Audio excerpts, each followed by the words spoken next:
challenge and, if necessary, destroy media narratives. I'm George Samueli. It is now time for the Thursday evening live stream. Evening, of course, here in Budapest, where, of course, evening these days starts pretty early. The sun disappears kind of early on in the day, and basically everyone, we're always on standby for the bleak months ahead. And when the bleak months do indeed arrive, I will be here on hand saying, "Yeah, I said this was going to happen." So, but anyway, on a more cheerful note, thank you very much for everybody who has joined me. Really appreciate that. And obviously, the big topic, which we're going to talk about, is that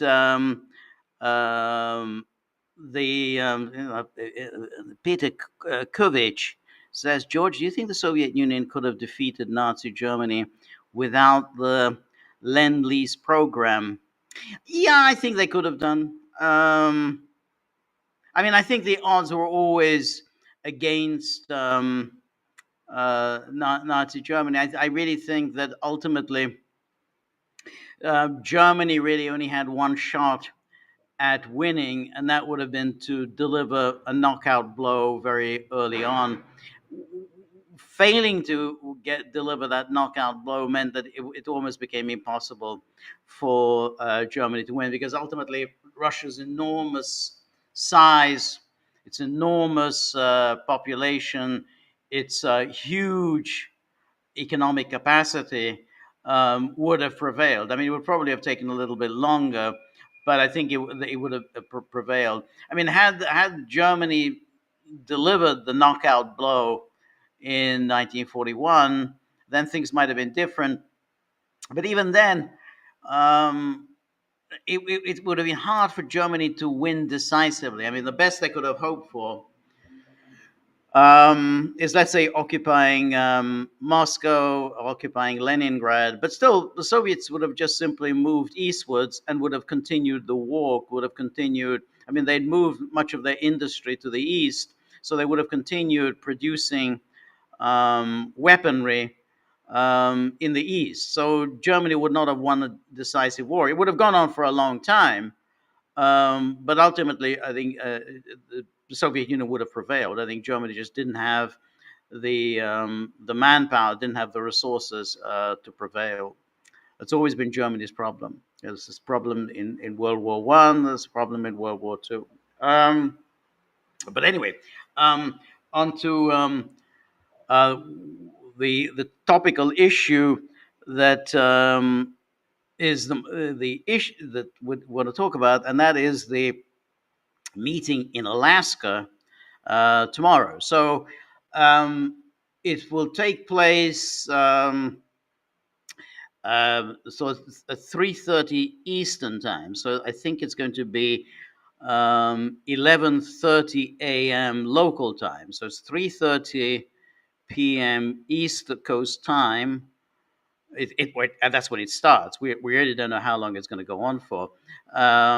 So therefore, it'll be 9:30 p.m. my time. So just about 24 hours from now, it'll start.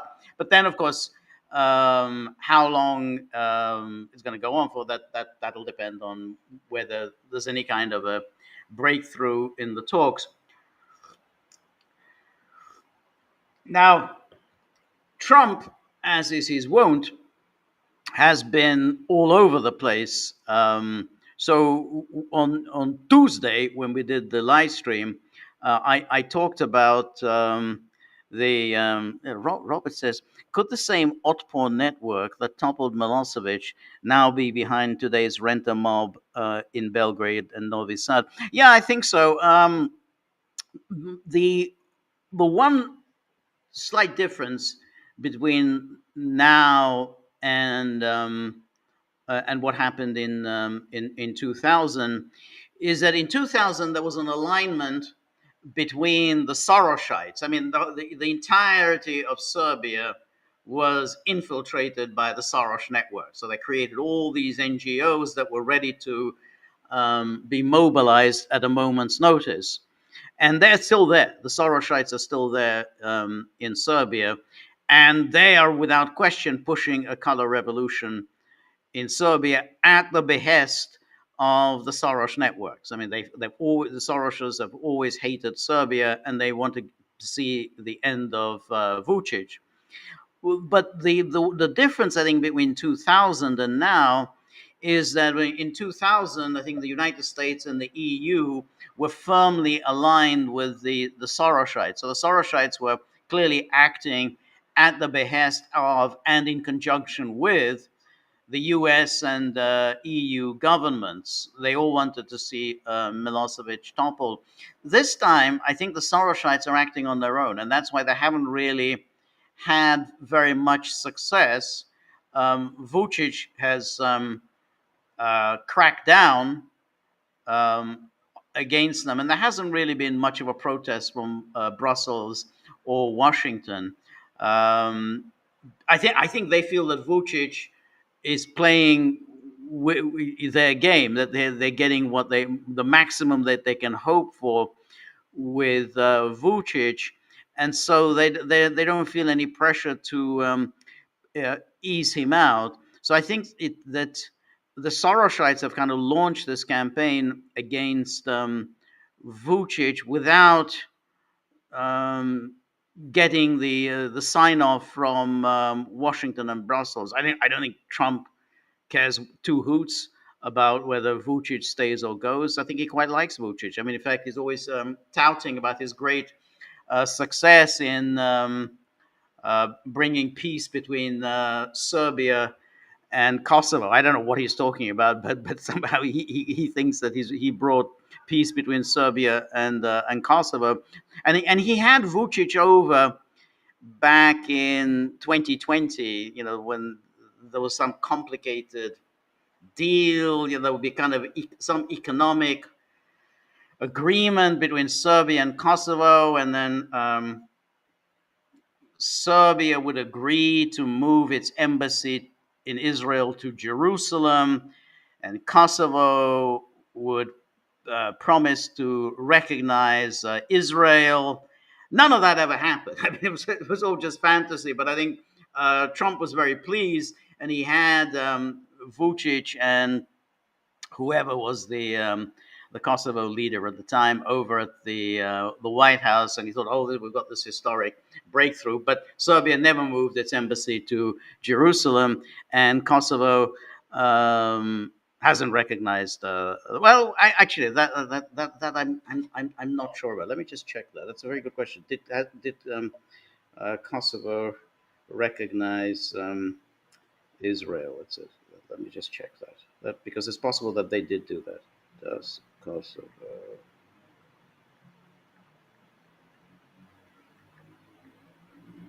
But it doesn't really matter since Kosovo isn't really a state, so it's not like. Um,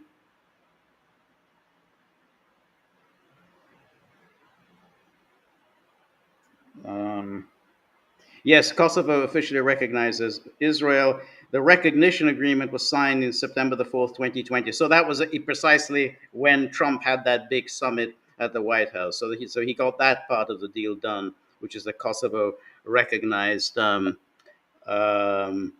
Israel, um, and then but Trump never got the Vucic part. He never got Serbia to move its embassy to Jerusalem. Vucic is a master of pretending to accept something and then he kind of never really accepts it. So,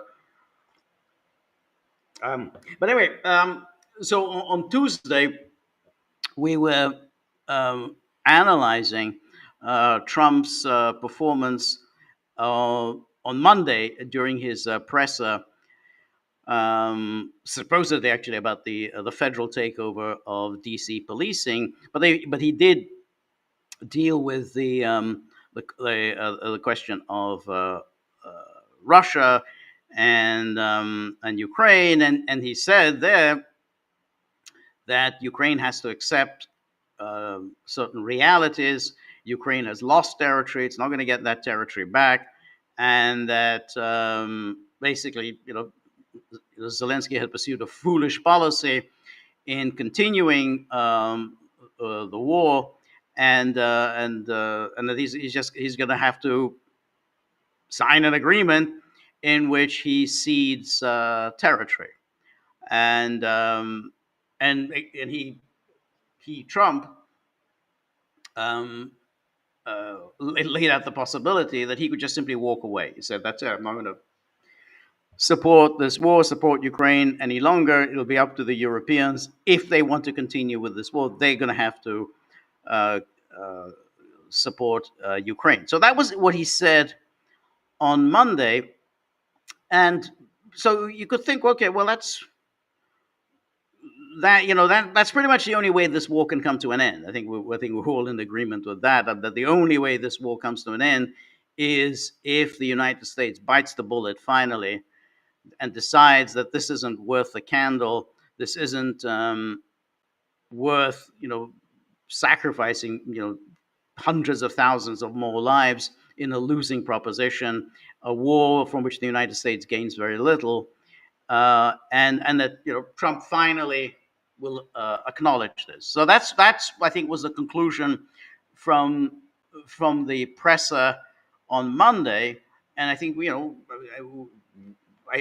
were entitled to be cautiously optimistic. And needless to say, of course, a lot of people criticize me for being ridiculously optimistic and for having an overinflated view of Trump. And I mean, that's a fair criticism, but I think that one should, at all times, try to be a little more optimistic. I mean, one should at least be open to the possibility that peace could be achieved. But I was nonetheless saying the odds are still against it, and the odds are against it because the Europeans, and we're going to talk a lot about what the Europeans have been up to in the last few days. What the Europeans are absolutely determined to keep this war going, and they're going to do everything they can to get Trump on their page. They will try to present to the world, and indeed present to Trump himself, that he and the Europeans are singing from the same hymn book, on Ukraine. So that's clearly one area. Then there's, of course, all the members, the powerful factions within his administration who hate Russia and who want to keep this war going and will do nothing to end this war. They will do whatever they can to ensure that no peace will be achieved in Ukraine. And there's also obviously the military industrial complex that they make a lot of money on this. Everyone's making a lot of money on this war. And of course, there's the media, and the media get a vote. They've invested an enormous amount in this war, and they will do whatever they can to attack, like savage hounds, anyone who can think about bringing this to an end. So that was, so that's why I thought that whatever Trump's own instincts are, and I really don't think he wants to keep this war going. I don't think he has any of the ideological obsessions of the Biden people, who wanted to use this war to weaken Russia. I think he doesn't see any need to weaken Russia. He thinks China is the main threat to the United States. He doesn't see Russia as any kind of a threat. I think he does think that this was a stupid war that United States instigated. I don't know whether he's figured out that they instigated it, but nonetheless, Biden did nothing to resist getting sucked into this war. Now the question is, what's he going to do on Friday? So yesterday, he gave another news conference. This time from the Kennedy Center. He's really into culture now, and he was speaking very differently um, at this news conference. So let's take a look what he said.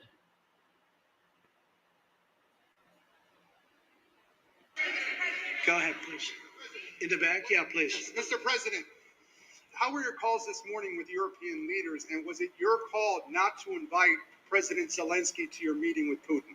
No, just the opposite. No. We had a very good call. He was on the call. President Zelensky was on the call.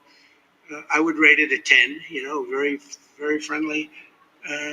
So this was the call. We're going to talk about that. What happened yesterday was the kind of the coalition of the willing got together online. Now, the reason they were online and not meeting in person is that they're on vacation. So Merz, this was Merz was in Berlin, and then Zelensky came to see him in Berlin.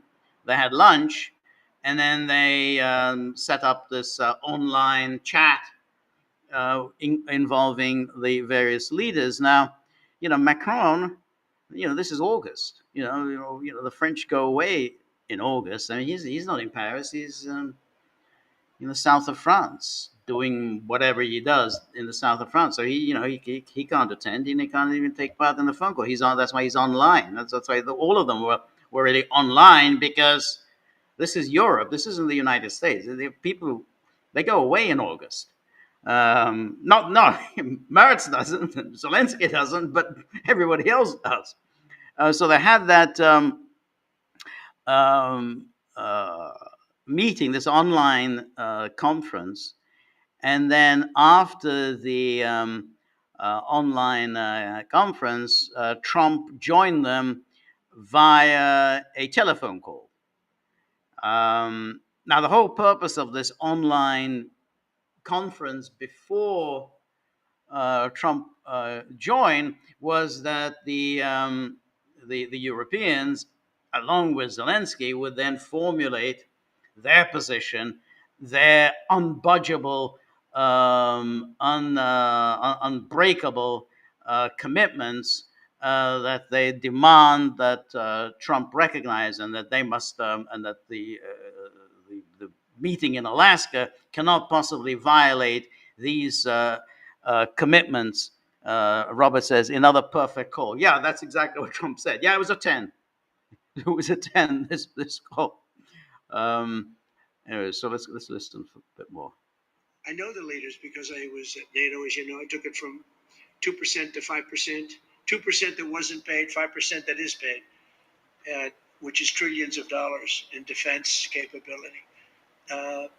No, it was always going to be, I was going to meet with President Putin, and then after that, I'm going to call the leaders and President Zelensky. I'm going to call President Zelensky, and then I'll call, probably in that order, the leaders.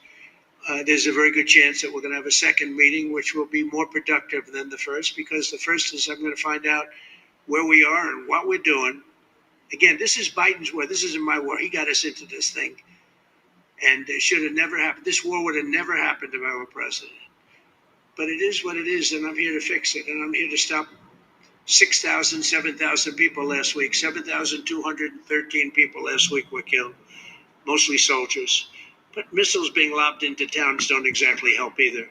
But mostly soldiers, and Ukrainian and Russian. They're not American soldiers, but if we can save a lot of lives, it would be a great thing. I've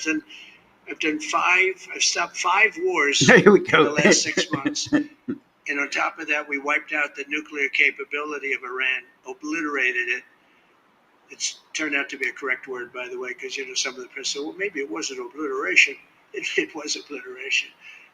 And we're going to meet with, I would say, the second meeting. If the first one goes okay, we'll have a quick second one. I would like to do it almost immediately. And we'll have a quick second meeting between President Putin and President Zelensky and myself, if they'd like to have me there. And that would be a meeting where maybe it could be absolutely work. But the first meeting will not work that out. Certain great things can be gained in the first. It's going to be a very important meeting, but it's setting the table for the second meeting. I think the second meeting, if the second meeting takes place, now there may be no second meeting because if I feel that it's not appropriate to have it because I didn't get the answers that we have to have, then we're not going to have a second meeting. Thank you, sir. All right. So there he's talking about the second meeting. So he's almost suggesting that Zelensky will be on standby. Maybe he'll get summoned to go join Trump and Putin. I think it's a little doubtful because this would be, I guess, 10:30 p.m. Ukraine time. By the time they have their meeting, that's already midnight. For him to catch a plane, he wouldn't really get there till about probably not till about 10 a.m. on the following day. So I think the logistics will be a little hard. But nonetheless, I mean, he's talking here about this the second meeting, but he doesn't seem to grasp here the realities that he seemed to grasp when he was speaking on Monday. He just simply talked about what is a good meeting. What is a good meeting? Anyway, then he went on.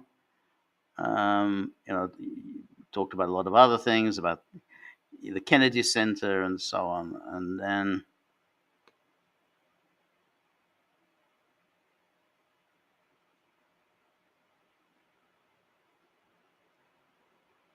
All right, I think it's around about here.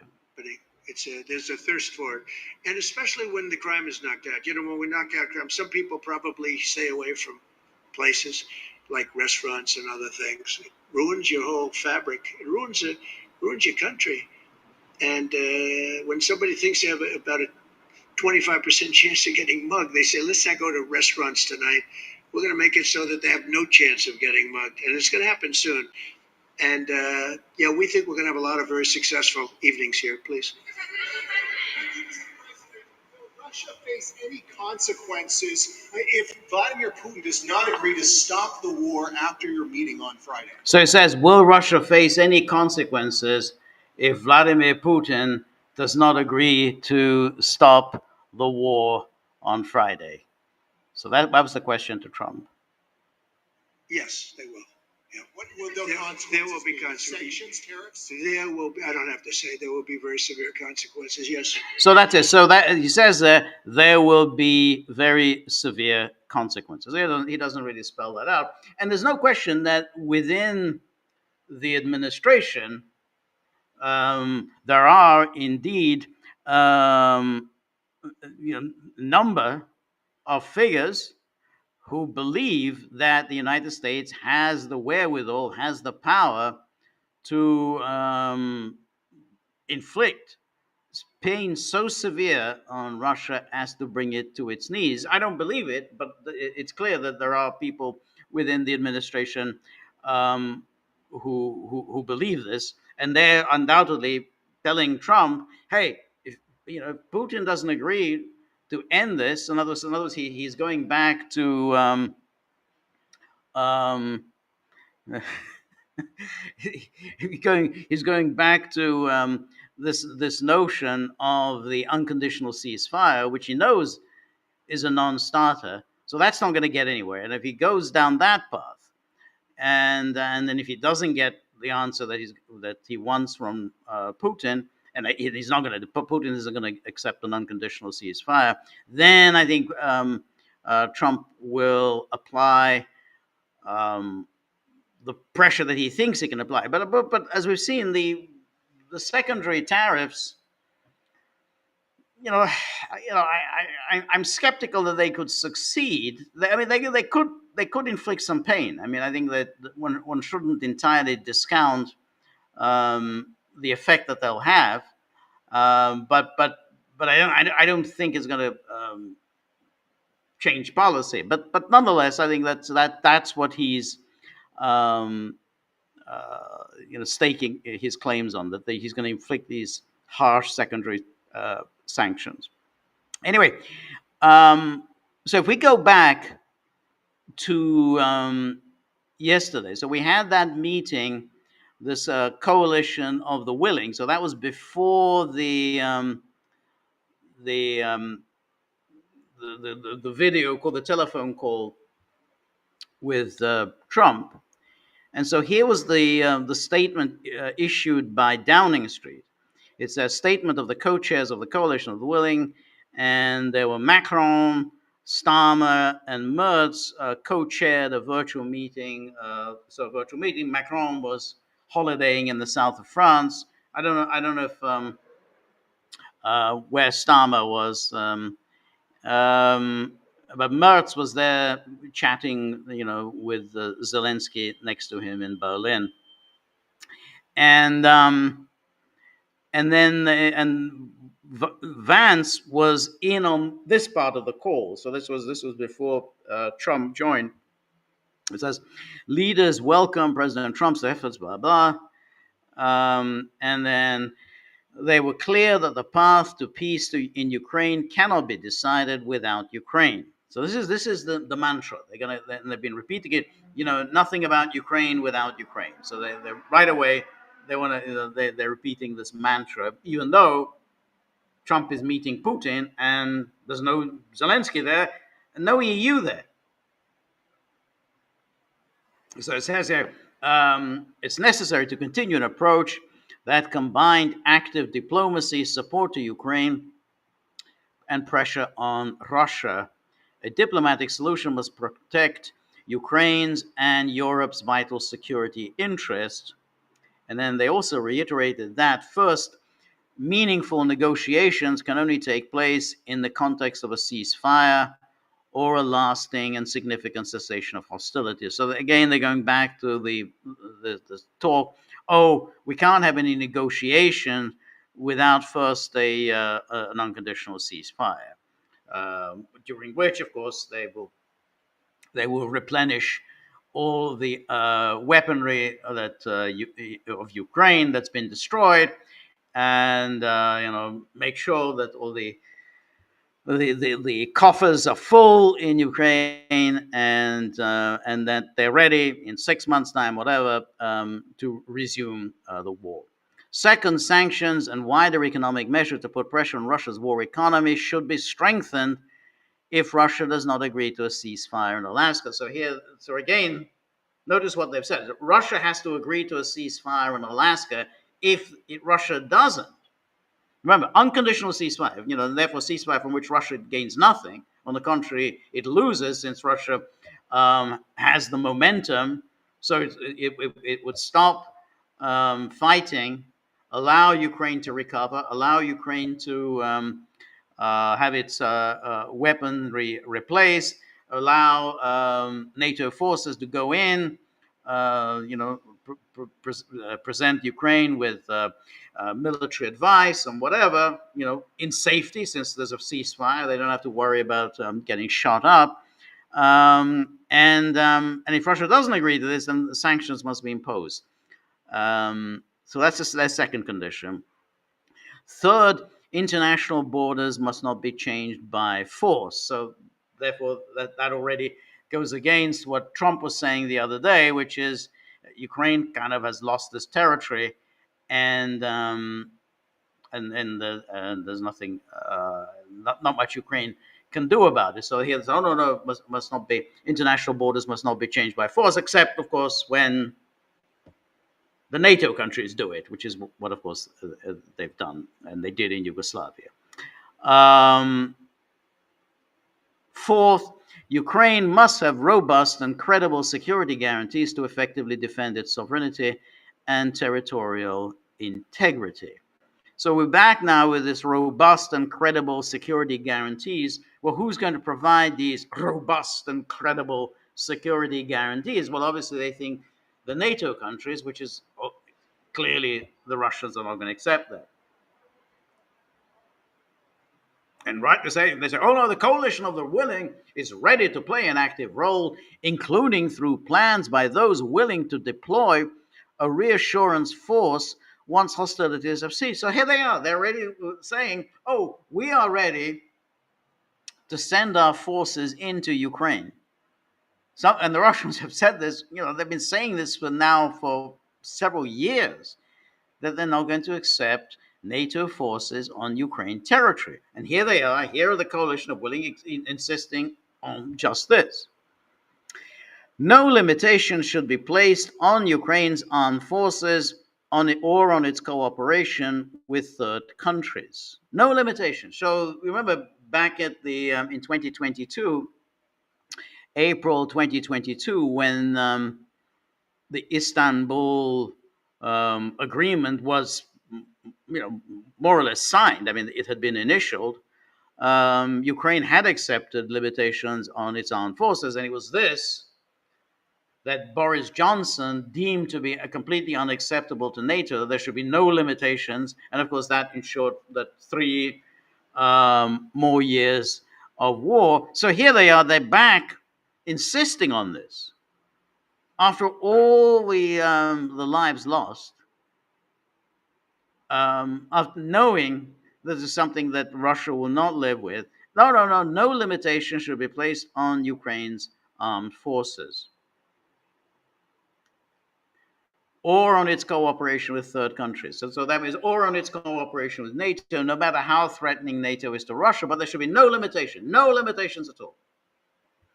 Russia could not have a veto against Ukraine's pathway to EU and NATO. So Russia, again, it's pathway to NATO. So they're going back to the mantra that the pathway to NATO is open. Remember, it was this statement by then Defense Secretary Lloyd Austin, the Biden Defense Secretary, in October 2021, when he said, the pathway to NATO membership for Ukraine is open. And here they are saying exactly the same thing. That very statement, which ensured war and Russia's attack, and here they are saying the same thing. They confirmed that they would continue to cooperate closely with President Trump and with the United States of America and with President Zelensky and the people of Ukraine for a just and lasting peace in Ukraine. So that basically it's 3 years of war, and they're just simply making the same demands that they were making in the spring of 2022. No matter how many lives are lost, and remember, NATO hasn't lost any lives. I mean, Fat Boris, he hasn't lost anything. And then here they are demanding the same thing.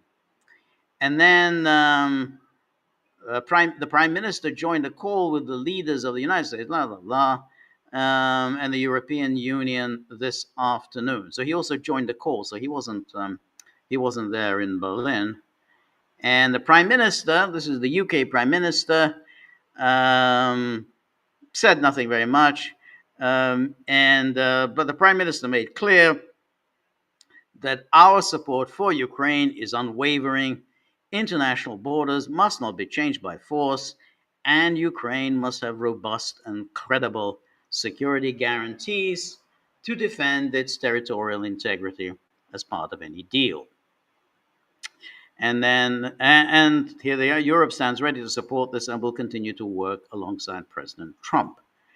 And then this became very interesting because if you recall, on Tuesday, and this was a point made by our friend Judy Hotchkiss, who said, well, remember what happened when the coalition of the willing in May went to Kiev and to see Zelensky. So that was Macron, Merz, Starmer.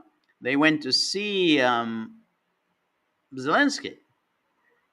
And then they had a phone conversation, so that the four of them had this phone conversation with Trump.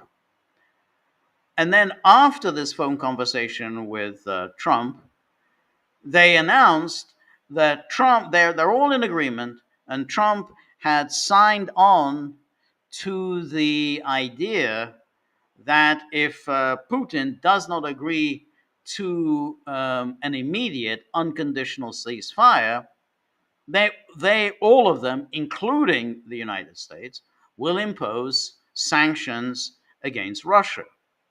So they came out with a statement. Trump had said nothing like this. Trump had taken part in that phone call, but Trump had not said that if Russia doesn't agree to an immediate unconditional ceasefire, then the United States will impose sanctions on Russia. But they put that story out right away. And then the New York Times ran with it, in this headline that Trump, warns warns Putin that he's going to impose sanctions because he doesn't agree to an immediate and unconditional ceasefire. And this was a lie, absolute lie, because Trump had not said that. But something very similar is happening right now, because what the Europeans are doing, is that those sets of principles that they set out, the conditions that they've set out ahead of the whenever Marty posts one of his memes, I always have to take a look. So this was Marty posts. This is Brezhnev, and I think that's Jimmy Carter. That looks like Jimmy Carter. I mean, it's Jimmy Carter from the back. I can't be sure because it's from the back, but I'm assuming it's Jimmy Carter, and so that picture, I think, is from 1979 when they signed the SALT II treaty. I think that's when they signed SALT II. The SALT II treaty they signed, but was never ratified because after the Soviet invasion of Afghanistan, Carter withdrew the SALT II treaty. He didn't ask the Senate to ratify. But the United States continued to observe SALT II, even though it never ratified it. I think that's it. But I mean, you should tell us, Marty, whether that's in fact from that conference. But anyway, so what I was going to say is that what the Europeans are now doing is claiming that Trump has signed on to those impossible demands that they have just made, and as if somehow Trump is in agreement. So let's take a look at some of the things that these European gasbags, chief of whom is Macron, have said. So here's Al Arabiya, but this is a story from Reuters. It says French President Emmanuel Macron said U.S. President Donald Trump expressed the willingness to European leaders on Wednesday that the United States and other allies should be part of giving Ukraine security guarantees to end Russia's war in Ukraine. So this is a total change. This would be a complete reversal of U.S. policy, because the U.S. has been adamant that they're not going to be part of any kind of security guarantees to Ukraine. And suddenly, here is a story by Reuters quoting Macron saying, Trump expressed a willingness to European leaders that the United States and other allies should be part of giving Ukraine security guarantees to end Russia's war in Ukraine. It says, Macron said Trump, in a call with European leaders and Ukrainian President Vladimir Zelensky, had clearly ruled out Kiev joining the NATO alliance, so a key stumbling block. But that doesn't really matter because Trump doesn't care, two bits about NATO. But he says, but here's the isn't it? Yeah. Okay. So then here's another story from the Kiev Independent, where it says that U.S. ready to provide Ukraine security guarantees, but opposes NATO membership, Macron says. The United States is prepared to provide Ukraine with security guarantees once peace is established, but NATO membership is not on the table. And then Macron's remarks followed a video call with U.S. President Donald Trump, Zelensky, and several European leaders. and then blah blah, and then it says, speaking to reporters after the call, Macron relayed Trump's assurances that Washington was ready to support European security after the war, but ruled out NATO membership for Ukraine. So when they were talking in that statement that they issued ahead of the call with Trump, robust and credible guarantees. So now they're going to have you believe that Trump is willing to join those robust and credible security guarantees. President Trump expressed this clearly in these terms, Macron told the press. He even said things that are very important to me. The fact that NATO should not be part of the security guarantees, which we know is a key point for the Russian side, but that the United States and all the allies that are willing should be a part of them. So this is a real devious, slimy, wormy, lowlife, disgusting creature that Macron is. He's claiming all of this because he knows that the Russians have said that they're making no distinction whether these forces that will be deployed, these Western forces deployed in Ukraine, will be under NATO command or whether they come from NATO countries. He knows this perfectly well. So what Macron, in his slimy way, is suggesting, Trump has agreed to send in NATO forces, but they're not to be under NATO command. Macron knows perfectly well. The Russians have said this over and over again, that they will not accept forces from NATO countries. Doesn't matter whether they're under NATO command; they're forces from NATO countries. I mean, there isn't even such a thing as NATO command. I mean, this is NATO. NATO is the United States, and so Macron is suggesting that the United States is going to be a part of this. But that the United States and all the allies that are willing should be a part of them. So he wants to persuade the world that Trump, in that telephone call, had agreed that U.S. forces should be deployed in Ukraine as part of the credible and robust security guarantees. I mean, that would be, that's a major change in policy. But that's what Macron would have you believe Trump had promised during that phone call.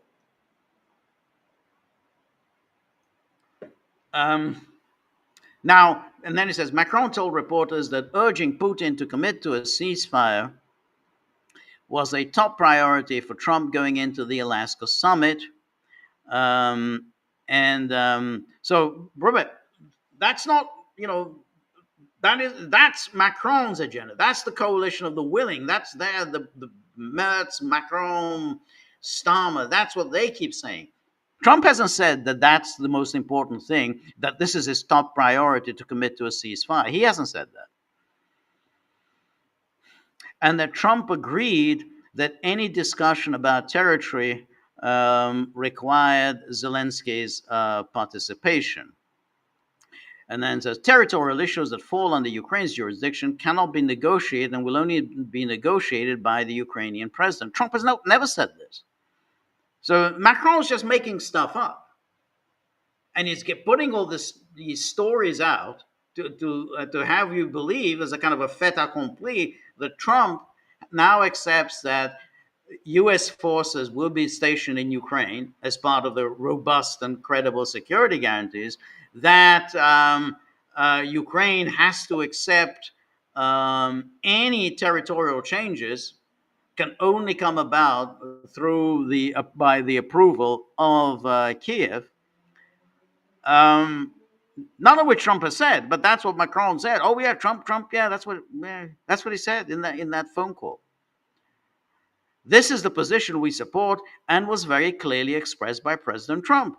Yeah, I know it's the position you support, but now you're claiming Trump supports it. So that's why it was so important what we were talking about on Tuesday, that this is what the Europeans are going to pull. This is the shit they're going to pull, just as they did back in May when they claimed that Trump had agreed with them that if Putin doesn't agree to an immediate, unconditional ceasefire, that the United States would impose sanctions on Russia. So now he'll have you believe that Trump is now committed. Before going into this meeting in Alaska, Trump is committed to deploying American forces alongside French and British. You remember Keir Starmer would talk about the American backup. What was it? The backup. Was it not the backup? The backstop, the American backstop. That would be there. And he said, "Oh yeah, Trump has agreed to this." And then Mark Rutte sent out this tweet. Great call. It was a great call. Great call with POTUS, Zelensky, and European leaders ahead of President Trump's meeting with Putin in Alaska. We are united in pushing an end to this terrible war against Ukraine and achieve a just and lasting peace. Appreciate real Donald Trump's leadership and close coordination with allies. The ball is now in Putin's court. I mean, well, the ball is in Putin's court. So that brings back happy memories of last February when we had the meeting in Riyadh, where the Americans and Zelensky put out that the plan for the immediate ceasefire, and every government head in NATO sent out a tweet with that exact formulation. The ball is in Putin's court. And then Emmanuel Macron, he's been very busy the last couple of days. And he says, excellent meeting today with our European partners and President Trump. See? And President Trump. Ahead of his upcoming meeting with President Putin. Unity and strong alignment with our allies on the priorities. Nothing about Ukraine should be decided without the Ukrainians. So again, he's having you believe that that's what Trump believes, which is not what he has ever said. And quite the opposite of what he said on Monday. And in fact, he didn't say, he didn't say anything contrary to that at the Ukraine at the Kennedy Center news conference. A ceasefire is the essential prerequisite for any negotiations. Well, that's not that already is a non-starter, because why should it?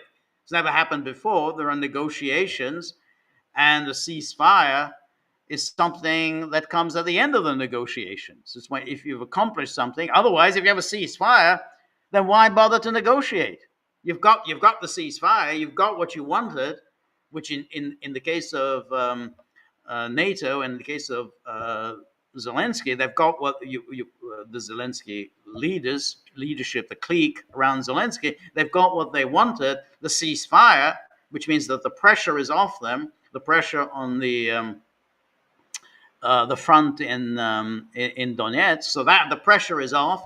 They can now, recover, take a breather, get some more ammo, get some intelligence, get some training from NATO. So they've got all that. What do they need to negotiate for? And this is obvious. I mean, the ceasefire comes at the end of the negotiation. It doesn't come at the beginning, because, as I say, if it comes at the beginning, then what's the point of negotiations? You've already got everything, so what's there to negotiate? So it's nonsensical, but he's claiming Trump has signed on to this nonsense. These negotiations must lead to a solid and lasting peace with security guarantees, ensuring Ukraine's sovereignty and the stability of our continent. So in other words, we're going to pretend that we have won the war. So we're just going to do all this because we got Ukraine's sovereignty. We'll get our security guarantees. We're going to give Ukraine de facto membership in NATO, and hey, we'll have won the war. And then Macron goes on, we all agree that until a ceasefire and a lasting peace are achieved, our support for Ukraine will remain unwavering. I thank all my partners and POTUS for their commitment and determination. In the coming days, we will continue our close coordination with President Trump, President Zelensky, and with all partners of the coalition of the willing, fully mobilized for peace and security in Europe. And now, here's this article in Politico, which, of course, greedily seized on Macron's various comments. And Politico says, "Oh, Trump agreed only Ukraine can negotiate territorial concessions,"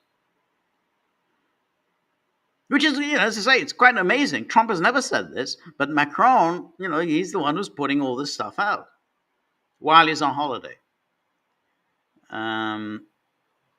U.S. President Donald Trump agreed with European leaders that Ukraine must be part of any discussion about territorial concessions to end the war with Russia.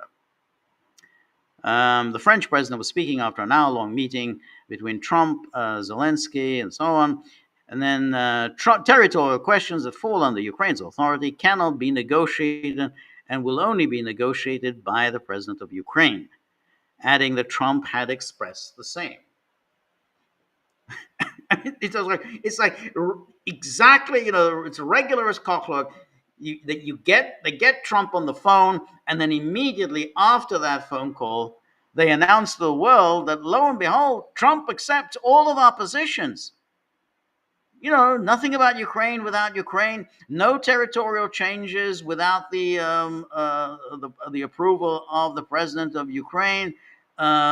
Ukraine's sovereignty, territorial integrity cannot be compromised. Credible and robust security guarantees, everything. And the United States apparently signed on to all of this. And now here is the statement issued. I mean, here was, first of all, today, Putin had a meeting in the Kremlin, clearly, I mean, with all his top security officials, as preparation for the meeting. So the president held a meeting on preparations for the summit. And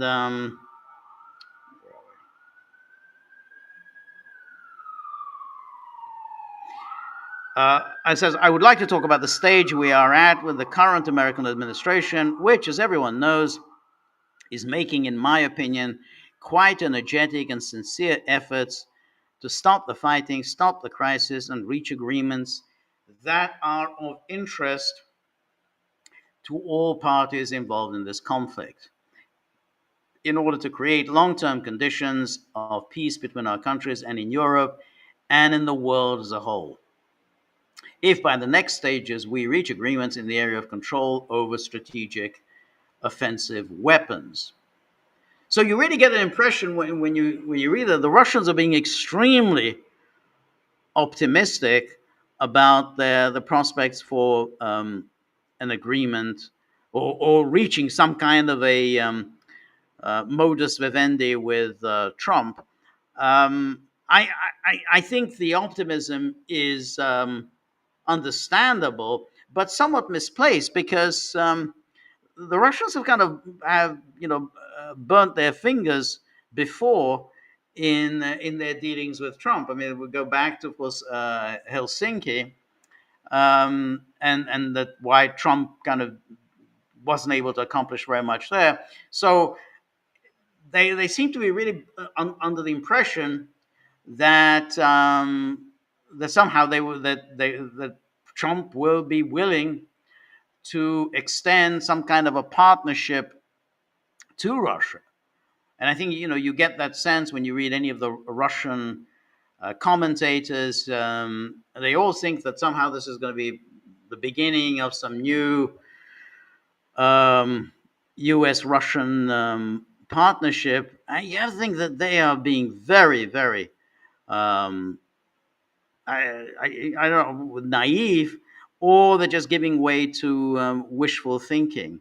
Um, because whatever Trump's own predilections may be, that there's an awful lot of forces within the U.S., within Europe, within NATO, within the media, within the military-industrial complex, within everywhere, who are going to stand against this, and very much within his administration. Um, and ultimately, I also don't think that Trump thinks as highly of Russia as the Russians think that Trump thinks of them. I mean, I think that you know Trump has said nice things, less so in recently, but back in 2015, 2016, he did speak nicely about Russia. I don't think he still has that high opinion of Russia, and I think that the reason for that is the war. The war just simply hasn't um, worked out as successfully for Russia as many people had expected. Many people, including Trump, had expected. You remember when Trump issued his first statements after the start of the so-called SMO, he thought, "Oh, this is a brilliant move by Russia," because he was under the impression, well, Russia's going to win this one pretty easily, and most people thought, and by not winning easily, by still struggling, um, you kind of you can't you don't really win other great powers respect. I mean, they respect you if you can deliver brutal and ruthless displays of force. They may not like you, but they do respect you. But if you're still dawdling and you still can't win this war against a country a quarter of your size, then you just don't command the respect. So I think the Russians are being a little naive in thinking that Trump thinks that highly of them. And I think he hasn't said for a long time that he thinks highly of Russia. I mean, I think he thinks quite highly of Putin. I mean, he kind of thinks he's a tough guy, but not in terms of Russian power. And that's why I think that the somehow these expectations, oh, Yalta, this is Yalta, we're gonna have another big summit, just US and Russia, it's like bringing back the old days. Yalta kind of the Russians kind of fought their way to the negotiating table at Yalta. I mean, if you break the back of the Wehrmacht, you kind of you have a big place at the table. You command at the table. You make demands, and your interlocutors have to meet your demands. But that's what happens when you break the back of the Wehrmacht. If you're unable to do that, you're just 3.5 years later, and you still haven't been able to take the Donbass. I mean, we're not even talking about taking Ukraine, but just taking the Donbass. You still haven't been able to do it. You're not going to get a Yalta. And it's understandable Russians want to go back to those days, but they haven't done enough to get that seat at the table with Yalta, and that goes also for the big summits, the big summits of the Cold War, the Nixon Brezhnev summits, the Reagan Gorbachev summits. That's because the Soviet Union was, an equal of the United States, obviously not economically or financially, but as a military power, as a nuclear superpower, and with armed forces that surpassed any other power other than the United States. Then yeah, you get your one-on-one summit with the U.S. president. That's when you get Nixon and Brezhnev, kissing cheeks. Reagan didn't go in for the cheek kissing. So that's the uh, that so I have to just look at them because Ahmadovich Naso says, George, by the way, on Russian TV they talk more about the economy ties with the U.S. more than about Ukraine. Yeah, that is true. That's very true. The problem, but that again, I think, is a display of naivete, because you're not going to get economic ties, you're not going to get business ties, financial ties. None of that is going to happen until you've got this sorted out. Then the idea that you're going to have some kind of um, a detente without sorting this out, I think it's just it isn't on, because you know if the United States continues to fight against Russia in Ukraine, and therefore continues to facilitate the killing of Russians, because they're going to be delivering arms, they're going to be helping with the targeting, providing satellite intelligence and everything else in order to kill as many Russians as possible. I think it's going to be, you're not going to get your economic ties. So I think it's just, I think again, it's just wishful thinking. Now, it's possible that one thing that could come out of Alaska that would be of mutual benefit, I think there may be some sort of a either a strategic arms um, agreement, or an agreement to agree. They're going to, initiate some kind of negotiations for a new strategic arms treaty. So because this one, the New START treaty, will be expiring in a few months, so you need a new treaty. So they may say, hey, we got to get our committees in place, and they start negotiating a new strategic arms treaty. I think that could well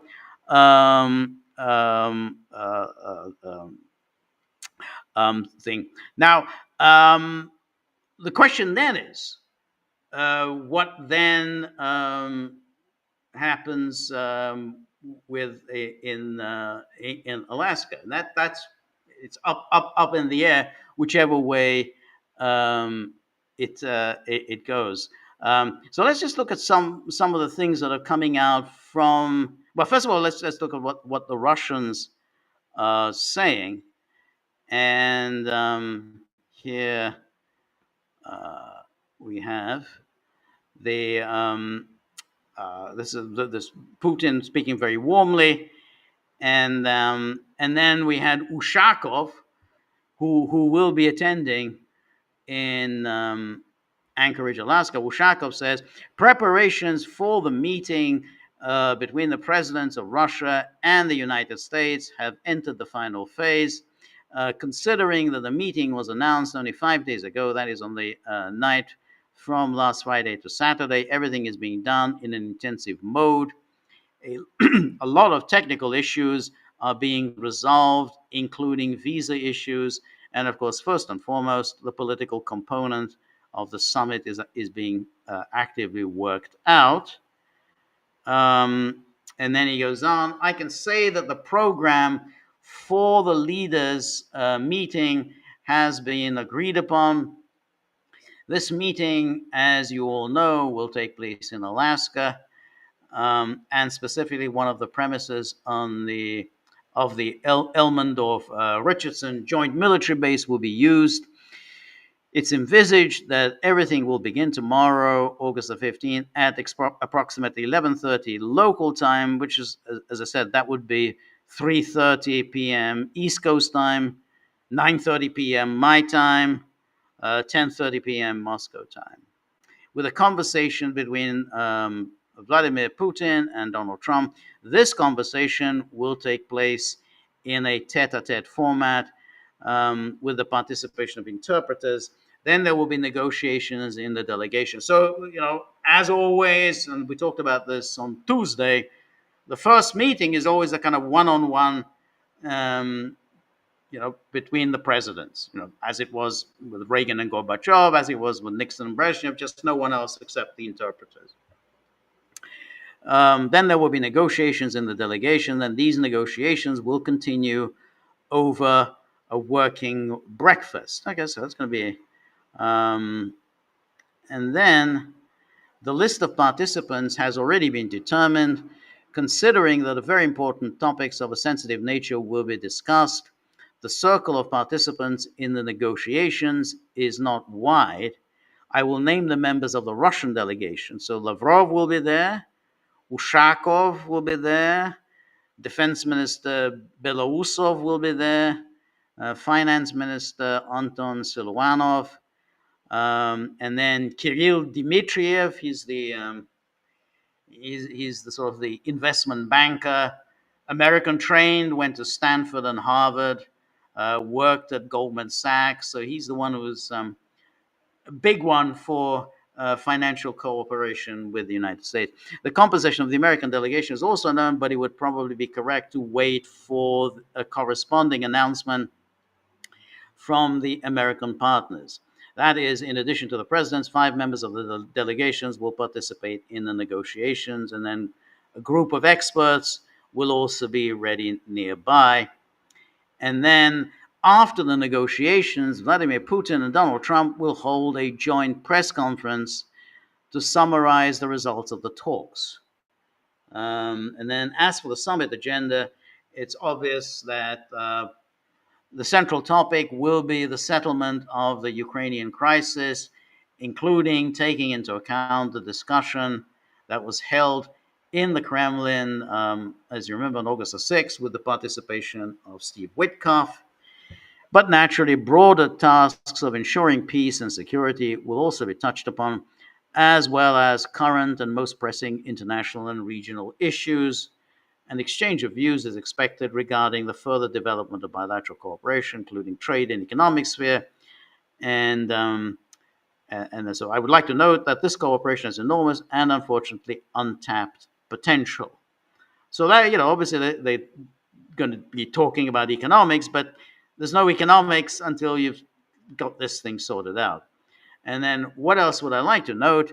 Near the military base where the talks will take place, 9 Soviet pilots are buried in a memorial cemetery, as well as 2 servicemen and 2 civilians who died in 1942 to 45 while ferrying planes from the United States to the Soviet Union under Lend-Lease. So that's clearly they're making that point.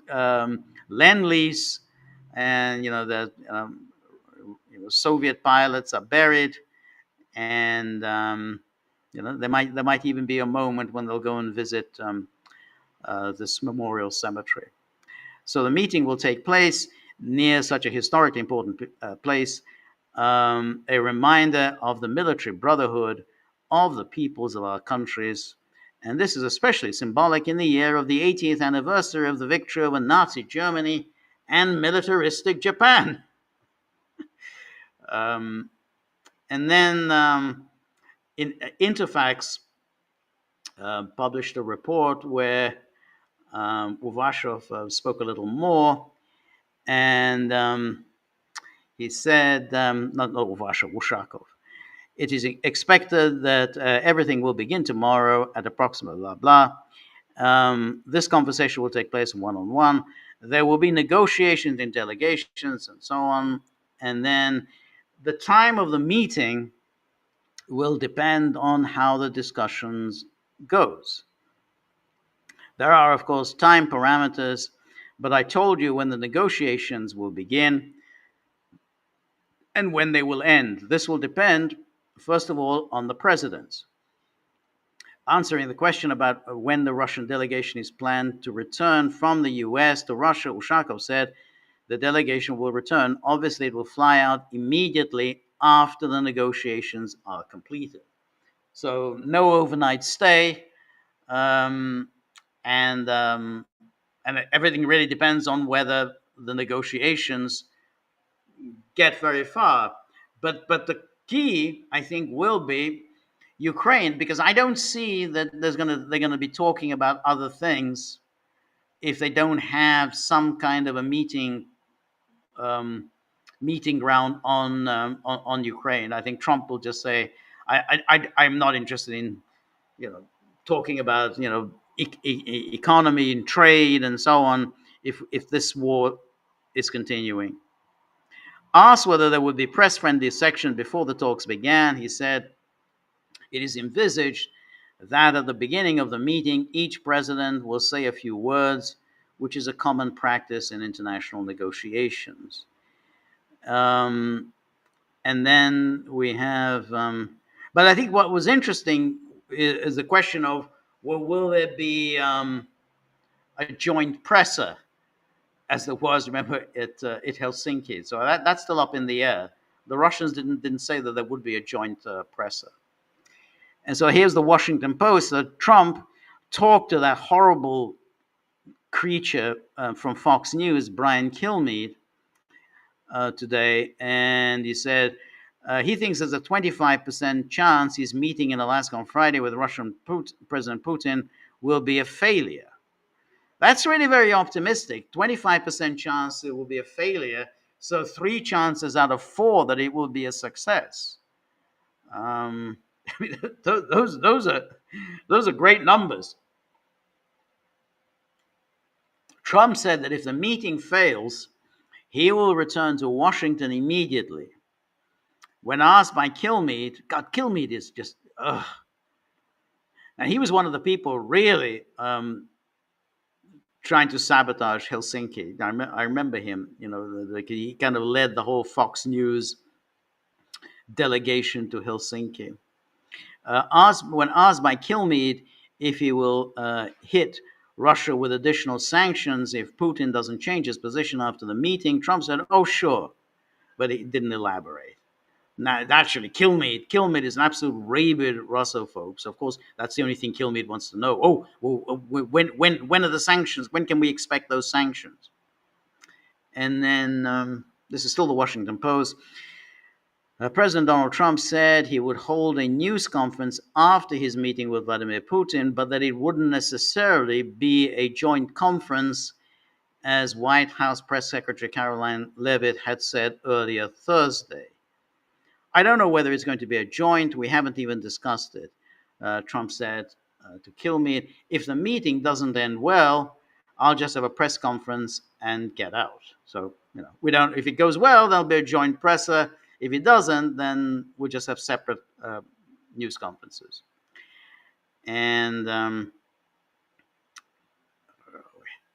then again, Trump suggested in a radio interview that Zelensky could join him and Putin in Alaska for a second meeting after Trump meets with Putin on Friday. I don't know whether we're going to have that second meeting, but we have an idea of 3 different locations, and we'll be including the possibility because it would be by far the easiest of staying in Alaska. Well, the Russians have said that once the meeting's over, they're flying out. I don't think they're going to stay around in Alaska waiting for Zelensky to join them. And then, and then here's the Washington Post story, where Caroline Leavitt said that there might be a joint news conference. Well, it says, well, the President Donald Trump will hold a joint news conference with Putin tomorrow night. Tomorrow, bright and early, he will be departing the White House for our joint military base in Anchorage, Alaska, where he will engage in one-on-one with President Putin, which will be followed by a bilateral lunch with the respective delegations from both countries, and then a press conference. What comes after that meeting is up to President Trump. All right. And then now, this is clearly where Politico is kind of reflecting the views of the European elites. Basically, they think they've got Trump over a barrel because they say, well, European leaders are optimistic. Trump listened to them on Ukraine ceasefire. Yeah, that's what, Macron put that story out. But U.S. President, as always, talked a lot about what he would do, but in a way that no one could say what exactly he was going to do. Trump intends to make a ceasefire one of his priorities in talks with his Russian counterpart. Merz said, while Emmanuel Macron said territorial questions that fall under Ukraine's authority cannot be negotiated. And then Merz said, European leaders presented Trump with 5 core stances. Ukraine must have a seat at the table. Peace negotiations can only take place after the ceasefire is reached. Third, Ukraine will only be prepared to negotiate on territorial issues if the so-called contact line is the starting point, while ruling out legal recognition of Russia's claim to Ukrainian territory. Fourth, any deal must include robust security guards. So that's Merz was putting this rubbish out. And then finally, negotiations must be part of a transatlantic strategy that includes increasing pressure on Putin. And then again, Zelensky rejects this, and Zelensky said, I told the US president that all our European colleagues that Putin is bluffing. He's trying to apply pressure before the meeting in Alaska on all directions on the Ukrainian front. Russia is trying to portray that as capable of occupying all of Ukraine. And now we have the interesting phenomenon of Scott Bessent. Scott Bessent has always been a hawk on Ukraine, and he's one who was saying really from the start that the United States can and should apply real sanctions against Russia. He's somehow thought if the United States really applied sanctions against Russia, it would bring Russia to its knees. That was Bessent's view. That was Bessent's view really from the earliest days of the administration. So here's Scott Bessent suggested that Trump may threaten Putin with additional sanctions if the Russian leader makes no significant concessions during talks, saying all options are on the table. And then here again, Politico picks up on Macron's nonsense. President Trump has told European and Ukrainian leaders that the U.S. is willing to contribute security guarantees for Ukraine with some conditions, according to three people familiar with the conversation. Well, Macron has already said that, but right, this will be a huge thing for Trump to do, and Politico is just putting this out without any skepticism that Trump had agreed that that United States would be contributing to a security guarantee for Ukraine. I mean, this would be a massive shift in Trump's policy if he were to agree to this. And yet they put this out without the slightest hesitation. The discussion took place as part of the German arranged virtual meeting. And then the three people, a European diplomat, British official, and a person briefed on the call, all said the U.S. was willing to play some sort of a role in providing Kiev with the means to deter future Russian aggression if a ceasefire is reached. And then Trump's openness to such guarantees help explain the cautious optimism of European officials have expressed after their conversation ahead of Friday's meeting. And then, while European and Ukrainian officials feel that Trump has taken their advice into account and is seeking a ceasefire, they are wary of what will happen when Trump and Putin are alone together. That evil Putin will put a spell on him. While Europe has sought to make arrangements for security guarantees without the U.S., such as by standing up a coalition of willing ground forces that could help defend any eventual peace deal, they want American backing for these efforts. And then Bessent, he gave this interview to Bloomberg, and he said, we expect that he would come to a table in a more fulsome way. Bessent says, apropos of Putin, it looks like he may be ready to negotiate and would put secondary tariffs on the Indians for buying Russian oil. And I could see if things don't go well, then sanctions or secondary tariffs could go up. And then Bessent added, I'm not going to get ahead of the president, but the president is the best at creating leverage for himself, and he will make it clear to President Putin that all options are on the table. And then he goes on, Trump is meeting Putin. The Europeans are in the wings, carping about how he should do it and what he should do and so on.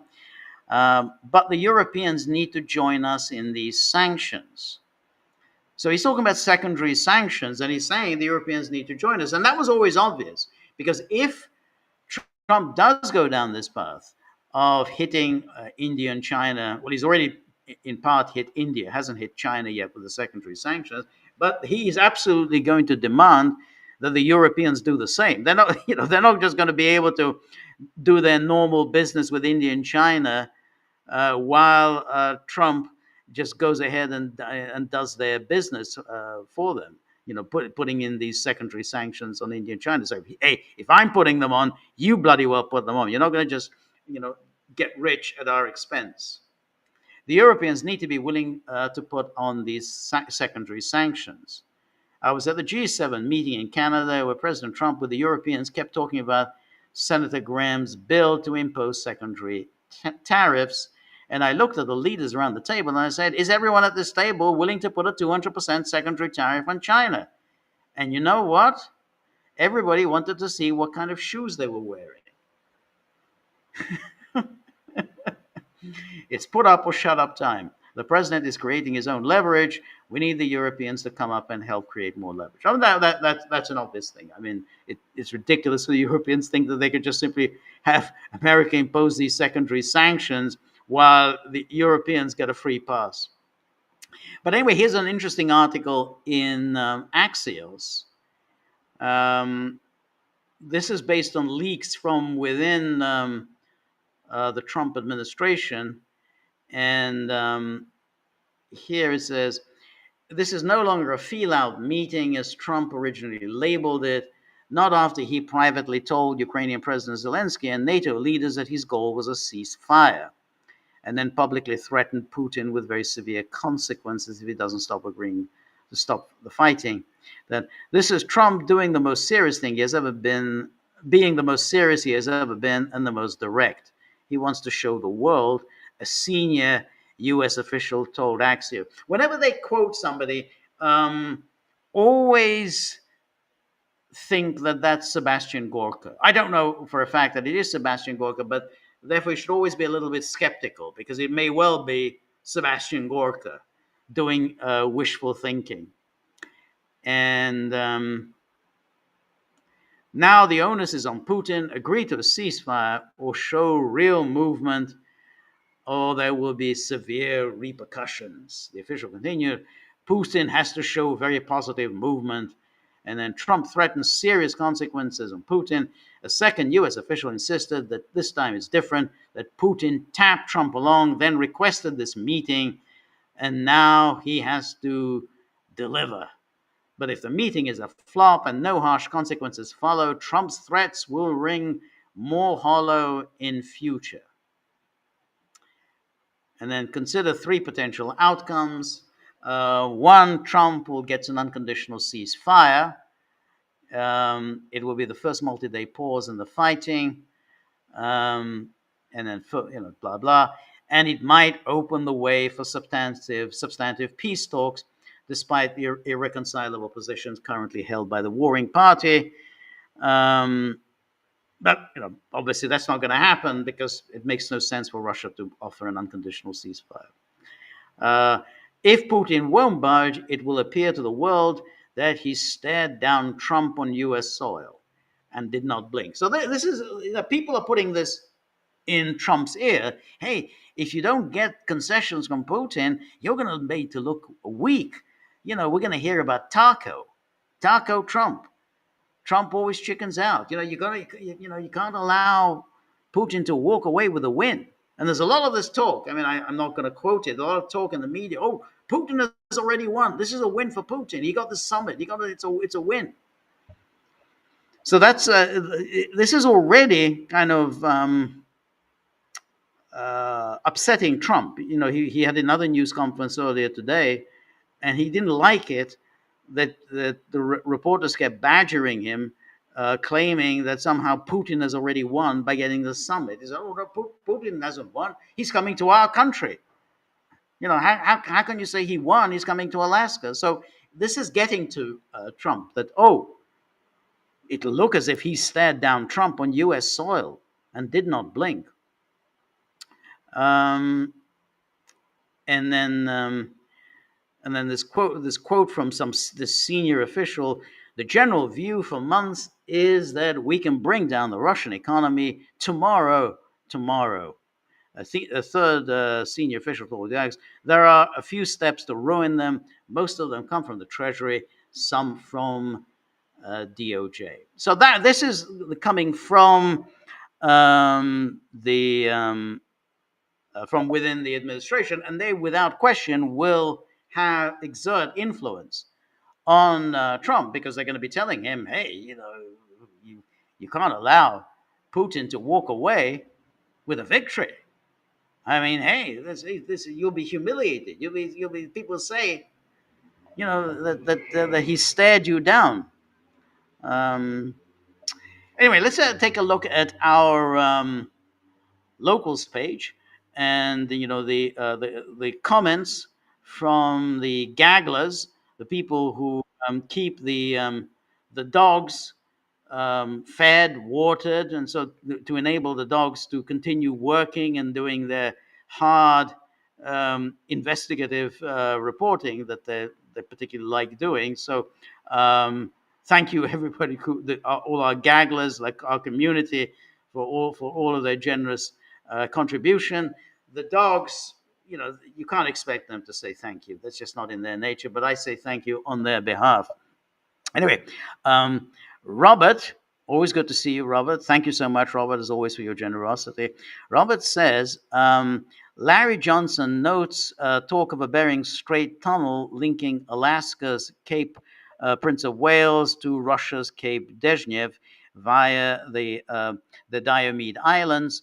Such a mega project would connect U.S. and Russian rail networks, boost trade, and symbolize shared prosperity. It signals Trump and Putin see more value in building economic bridges than waging wars. Doesn't this talk seem to bode well for at least some kind of success coming out of the talks tomorrow? Maybe, but I do feel that none of these projects will materialize if the big enchilada, as Nixon used to say, the big enchilada doesn't get dealt with. I think Ukraine is the big enchilada. They have to deal with that. Trump wants that war brought to an end. I don't think he cares very much how it's brought to an end, but he wants it brought to an end. He's got his heart set on that Nobel Peace Prize. He also, I think, instinctively doesn't see there's any benefit at all to the United States in continuing this war. I think he sees it as a way for China and Russia to build a close anti-American partnership. He doesn't want that. I think he wants to bring it to an end. And I think all the other things, I mean, I'm sure he would like all these projects, but I don't think they're going to materialize. And I don't think the Russians will go for it if Americans continue with this war. After all, I mean, Russians are getting killed. That's real live Russian men who are getting killed. And they're getting killed by Americans. American weaponry, American satellite intelligence, American targeting. You can't really do business with people who are killing, your young men. So I don't think that there's going to. I think there's a lot of wishful thinking. On the Russian side, I think they want to. They think back to happier days. There's no question. There's a lot of nostalgia, whether it's nostalgia for the wartime alliance, nostalgia for the Dayton days, but even nostalgia for the days of George W. Bush. I mean, all the meetings that took place between George W. Bush and Putin. So I think that they would, and even Medvedev and Obama, and they want to go back to the days of the economic cooperation. But this war has to be settled before there's any kind of economic cooperation, any kind of projects, and even that little bit that we were originally optimistic about. Well, they're going to normalize at least their diplomatic relations, with the maybe resolve the issues of their diplomatic compounds. Even that hasn't been resolved. And I think it's the Ukraine issue that has to be dealt with. So I think that I think the strategic thing I think is a little different. I think that they may decide to get that off the ground. Begin talks on some kind of a new strategic arms treaty. But these economic projects, I don't see them for the time being. Anyway, thank you so much, Robert. And Summer Petros says such a large-scale economic project would annoy all the right people. I agree. I absolutely agree. And then Summer Petros says, so I doubt it will be talked about. Yeah, as always. Thank you, as always, Summer Petros. Nice to see you again. Hope you're coming back to Hungary sometime in the near future. And then we have Stone River. Thank you, Stone River, for your generosity. And it says, it says here, doesn't Trump ever get sick of repeating himself? That's a very interesting question, because I've always wondered that myself, because I get tired. Sometimes when doing the podcast or the live streaming or doing interviews, and then you feel that you're repeating yourself, and then I start getting bored. You're suddenly bored listening to yourself, bored saying the same thing. And um and, and I always wonder, how does Trump says the same thing over and over again several times a day, and he never seems to get tired. He has an extraordinary energy. I mean, it's like, I mean, for a man of his age, I mean, 79, to have that kind of energy.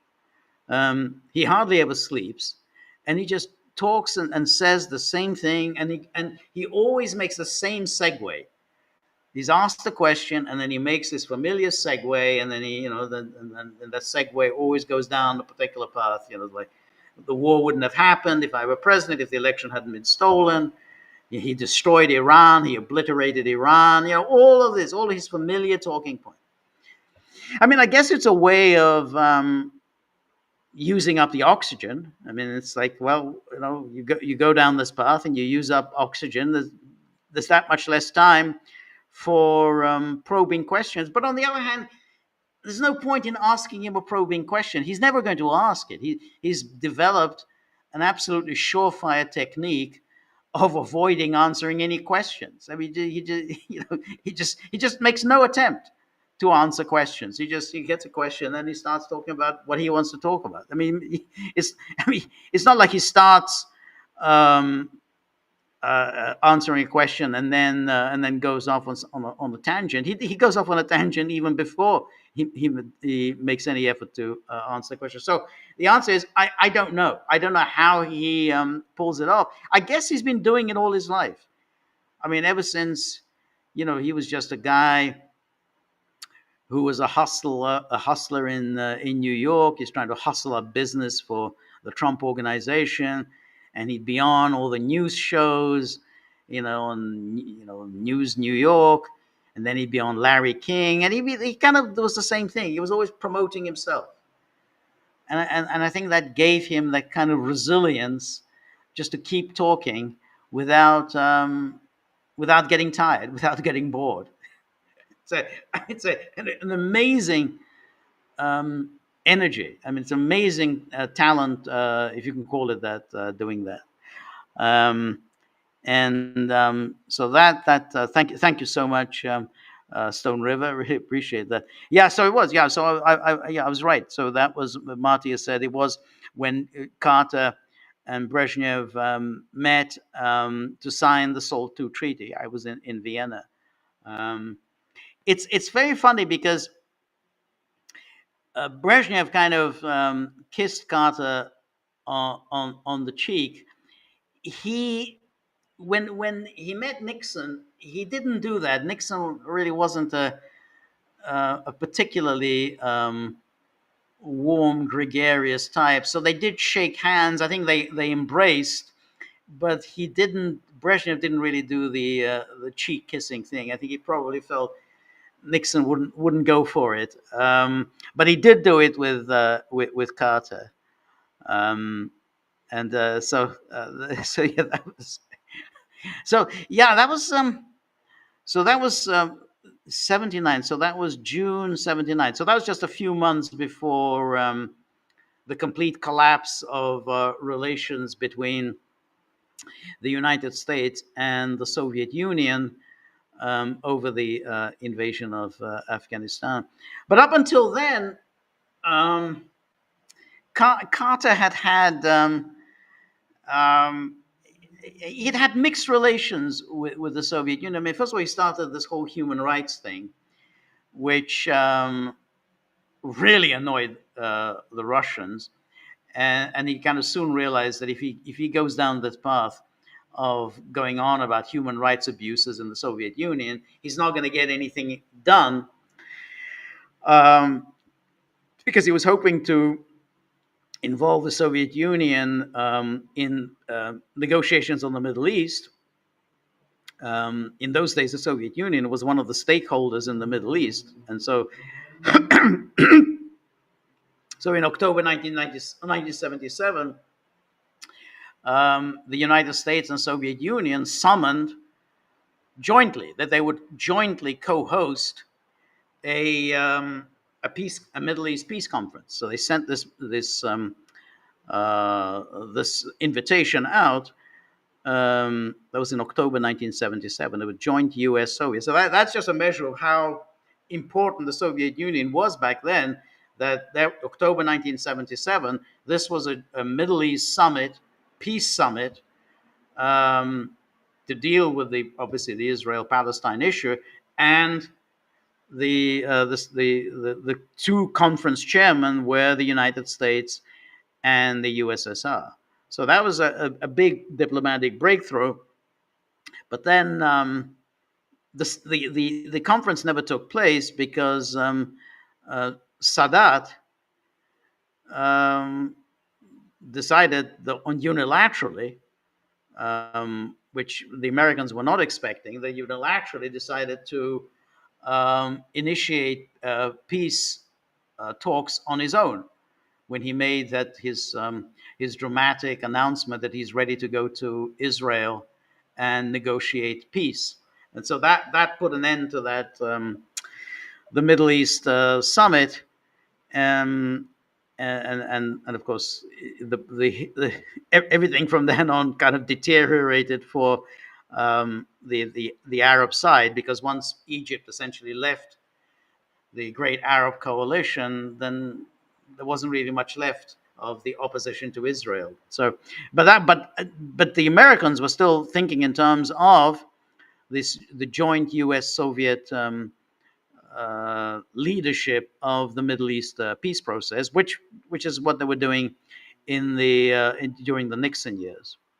But anyway, that was in 77. So there was still good relations, but the human rights, Carter really realized that he had to put the human rights issue on the back burner if he was going to get anywhere with the Soviets. And then, of course, Seoul II, the negotiation with Seoul II was a big deal.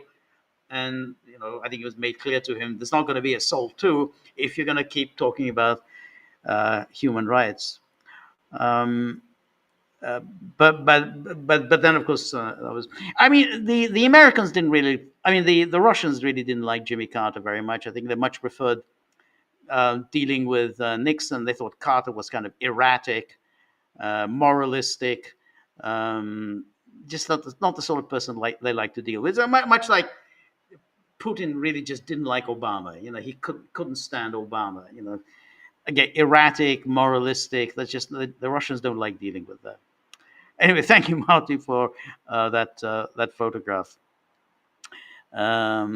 Aristotle 1, who works for whom? Does Soros work for the State Department or the reverse? Well, I think that what normally happens, what used to happen, is that Soros would provide seed money for the NGOs, and that would generate money from the U.S. government. So once Soros essentially put his imprimatur on some NGO, that would trigger USAID to pour money into that NGO. So they always worked in tandem. Similarly, if the USAID was funding some NGO, then Soros would come along and would put his own money in, and that's how it was.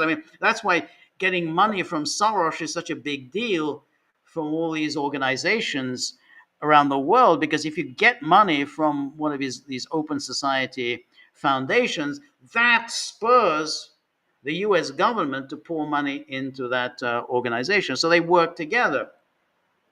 And what they did in Ukraine was, again, they worked together after Maidan.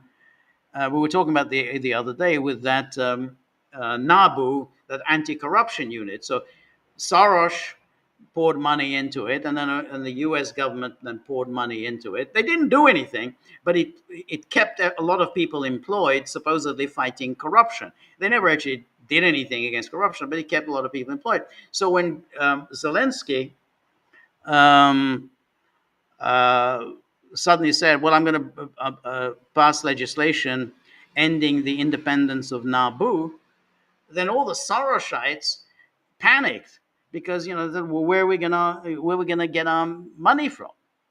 We're counting on this this money from Soros and money from the U.S. government to keep us going. But once this is under the auspices of the Zelensky government, we're not going to get any more money. So that's the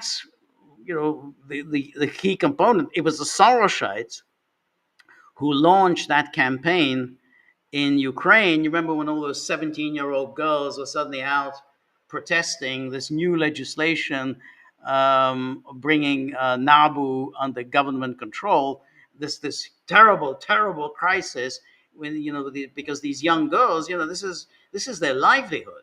They're getting money, from Soros, and suddenly they might not be getting any money anymore. So, but in the case of Serbia, I think the Sorosites have been operating there really pretty much since the 1990s. I mean, the whole place is run by the Sorosites. I mean, it's just they own the entire kind of intellectual, legal, media infrastructure in Serbia. Now, they kind of assumed that that this would continue forever, but Vucic has turned out to be kind of rather cunning. He's managed to maintain his somewhat spurious nationalist credentials, and at the same time keeping in with Brussels and with Washington. I mean, it wasn't. It's not an easy thing to do. I mean, I don't like Vucic, but what he has accomplished is quite amazing, because he has Moscow rooting for him. Oh, Vucic is being victimized by a color revolution. There's a color revolution against him. The Sorosites have been protesting nonstop since last November. Totally spurious. I mean, completely ridiculous. I mean, the idea that this, shoddy workmanship. I mean, it was obviously a very slapdash, shoddy workmanship done by the Chinese. Again, I don't want to get into the whole Chinese thing, but Chinese construction company built this shoddy concrete canopy that collapsed, killed 15 people. It was a horrible, horrible accident. But these things happen. But they've made this into the Sorosites, the thinking that they're going to use this to topple Vucic, these protests, as if somehow this is Vucic's fault about this accident. But their problem is that they're not getting any support from Brussels. Brussels hasn't called for any change in government in Belgrade, and they haven't even, and this is kind of the ominous part, they haven't even said, oh, the government is using excessive force against democratic protesters, that they are somehow, there's a peaceful protesters who are being met with horrific violence by the government. Hasn't happened. That means the Brussels and Washington are not supporting the Sorosites, and that's why they've been protesting and protesting and protesting. It's been now 9 months without really getting anywhere. So I think that in a way it's a color revolution, but it's also an unsuccessful one, because they haven't got the support of the key players here. Um, so, all right, let me. Where are we? Yeah, where are we? Anne Marie, always very good to see you. Thank you so much, as always, Anne Marie, for your generosity. As I always say, Anne Marie is our kind of distinguished musical expert at the Gaggle. Was a very distinguished musician. It played in the finest orchestras of the world. Has worked with some of the greatest conductors and even some of the finest modern composers. So, I'm kind of honored to have her here, and who provides us with really very learned and informative commentary about music. So I'm always excited whenever I post a piece of music, and then which I like, but I don't have anything like the technical expertise of Anne Marie, and so I always really look forward to when Anne Marie can say something about what it's like to play a very difficult piece of music, because she's probably played pretty much all of them. So, but anyway, Anne Marie, thank you as always for your generosity. Um, and then Robert asks, do you think Putin might ask Trump to intervene on behalf of Yevgenia Gutsul? Um, I don't know. You never know with Putin. I mean, that's a possibility. Um, I don't. It's very hard to know exactly how this is going to go. There's there's no question. Trump and Putin do, I think, like each other. I mean, there's no question. There is a rapport um, between them. I think the kind of whenever you've seen them together, whether it was Helsinki, whether the was it in Japan? Was it in Osaka, the G20? Um, and then, of course, in November of 2018, there's always a friendly rapport between them. So it's quite possible that they'll have a very pleasant conversation. I mean, I think that the best that we can hope for is if they agree, and it's possible. I mean, it's possible that they'll agree. You know what? Let's have a threesome. Let's have a three of us. Meet. Since if Trump insists on this, well, let's have a meeting and let's bring in Zelensky. And I know Putin has said, "Oh no, I'm not going to meet Zelensky. He's illegitimate. He's not on my level. He's not on our level." It's possible. It's possible that they'll agree to something like that. I mean, it is a difficult one for the Russians, because it's one thing to meet one on one with the United States, because of course that does elevate Russia to the level of the United States, and elevates, it brings back, the happier days of the Soviet Union as one of the two superpowers. So if you bring Zelensky in, then suddenly Russia becomes diminished and is now on Zelensky's level. So that's going to be a difficult one for Russia to decide. But they might agree on a lower level meeting. Let's say not a presidential meeting, but let's say at the meeting of a Secretary of State Marco Rubio, Sergei Lavrov, and the Ukraine's foreign minister. Maybe something like that could come out. And I think all the other things. I may well issue a statement about all kinds of projects that they have in mind, and so on. And that looking forward to that. I think, as I said earlier, I think they might say, yeah, we're going to definitely put committees to work on strategic for a new strategic arms treaty. But I think on Ukraine, it's going to be very difficult. Russia's not going to agree to a ceasefire. I mean, I think it's that, but just like that, that's just not going to do it. And Trump doesn't have the he doesn't really have the power to coerce the Europeans. I mean, if Trump were to say, okay, ceasefire, Ukraine, no more arms deliveries to Ukraine, no more intelligence sharing with Ukraine during the period of the ceasefire, that would be one thing. But Trump doesn't have the power to do that. The Europeans would continue to deliver arms. Europeans would continue to share intelligence. So I think that's going to be difficult. But it maybe they'll come to an agreement of a follow-up meeting involving foreign ministers. So the foreign minister of Russia, foreign minister of Ukraine, and Marco Rubio. But I don't. Trump, Putin, Zelensky. I don't think that's going to happen. And then Sinuk, thank you very much, Sinuk. Good to see you. Thank you for your generosity. And then Sinuk says, what are the odds of Putin eventually capitulating and then claiming we had the wool pulled over our eyes again? Well, this is real pessimism city. Look, I mean, I'm as pessimistic as the next man, more so. I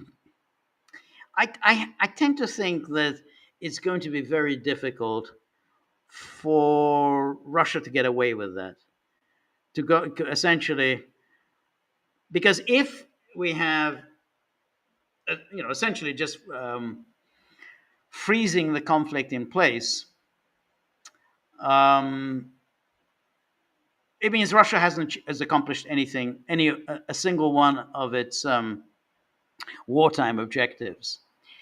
It's going to be very difficult if you haven't accomplished a single one of your wartime objectives to claim that you have won, even if down the road you're going to claim, oh, we had the wool pulled over our eyes.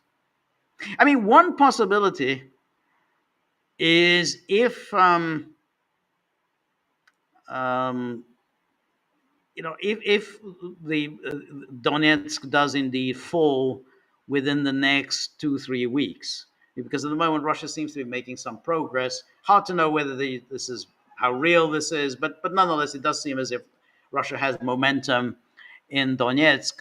So if Donetsk and Lugansk can be freed within the next few weeks, next 2-3 weeks, then that could be the basis for a ceasefire.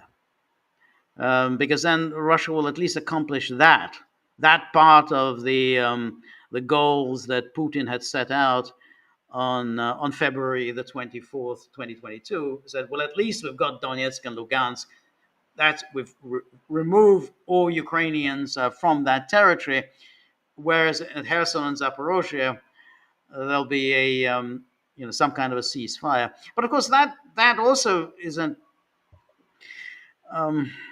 That isn't a satisfactory outcome either, because of course, if Ukrainian forces remain in Zaporozhye, that does affect the road, the land bridge to Crimea, which is, after all, a key component of Russia's objectives. They have to have that land bridge to Crimea. So if Ukraine retains its presence in Zaporozhye, that does threaten the land bridge to Crimea. So that's why it is problematic to see how this war, can be brought to an end, given that Russia has yet to accomplish its objectives. And I think that's Trump's point, which is that, well, you've had 3.5 years to achieve this, and you still haven't done it. So I think that's going to be the problem. But I think a ceasefire along those lines. I mean, I saw some of the comments about they're afraid that they're worried about Minsk III. And I think that's a legitimate worry. I think if there's a ceasefire along current lines, then this will be a Russian failure. There's just no way you can spin this anything other than a Russian failure. You haven't achieved the liberation of this territory, and and you haven't achieved, denazification of the regime in Kiev, and above all, you haven't achieved the demilitarization of Ukraine. On the contrary, Ukraine has more heavy weaponry on its territory than it's ever had. So it would be hard to see how that how any kind of a ceasefire along the current lines of contact would satisfy Russia, and it's hard to see how the Russians would accept that, given the sacrifices that they've made. And that's what the coalition of the willing has kind of figured out. That's why they keep talking about the current line of contact, because they know that if there's a ceasefire on the current line of contact, then Russia will have failed. And so anyway, thank you so much, Sinok. So, but I said, can Putin get away with it? I don't think so. I really don't think you can pull that one again. You can't do that. They led us by the nose thing again. I mean, this Russia just has sacrificed too much in Ukraine to pull that shit. They led us by the nose. So. Anyway, Robert says, so far, at least it looks to me like the threats to BRICS haven't worked out, and that it's only making BRICS stronger. Well, I suppose so. Well, but we'll see with these secondary sanctions. I mean, I think, look, they will have an effect. There's no way. India may be pissed off at these threats by the United States. China was definitely pissed off, but the United States is a huge, important trading partner. Their economies depend, particularly China's economy depends on access to the U.S. market. They're not going to make sacrifice. They're not going to sacrifice their economic well-being for Russia. So obviously they have to weigh. On one hand, they're getting this cut price energy from Russia.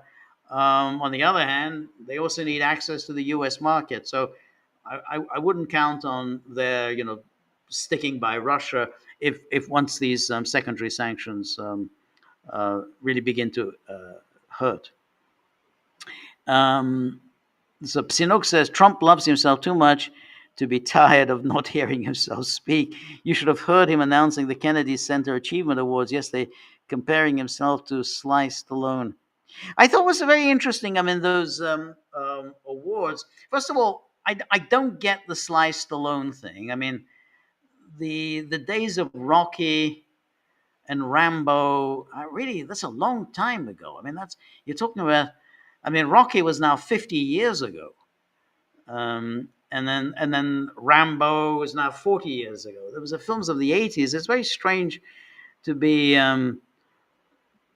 rewarding them. And then who was that woman with that? Is it Gloria Gaynor, the one with the "I Will Survive"? That's from 40 years ago as well. So, I mean, it was not. I don't know. It was not a very impressive toast to American culture. Marty says, topping up the tip jar. Yes, the tip jar. Yes, I can see there's some Trump with some money in his hands. And then Anne-Marie says, if the war in Ukraine is a U.S. proxy war and was planned all along in order to expand NATO and to bring Ukraine into NATO, and if the U.S. is de facto NATO, why should we believe that Trump would be willing or really have the power to stop this war and all the ensuing long-term planned geopolitical enterprises by the U.S.? I think it's an excellent point. And I guess the answer is, no, we shouldn't. The only reason why we talk about Trump as much as we do, and we, even some of the more optimistic commentators think, well, maybe Trump can do something, is that he's never really been a part of that the NATO establishment. He's never really been that committed to NATO. I mean, he wrote that book in 2000. Basically, he was advocating the dissolution of NATO. Um, he's spoken at various times about withdrawing from NATO, not very convincingly. But he never really had that ideological commitment to NATO, the North Atlantic Alliance, and above all, the commitment to Russophobia of essentially waging this proxy war against Russia. That the American foreign policy establishment was undoubtedly committed to that. And Biden, in particular, was very much committed to that.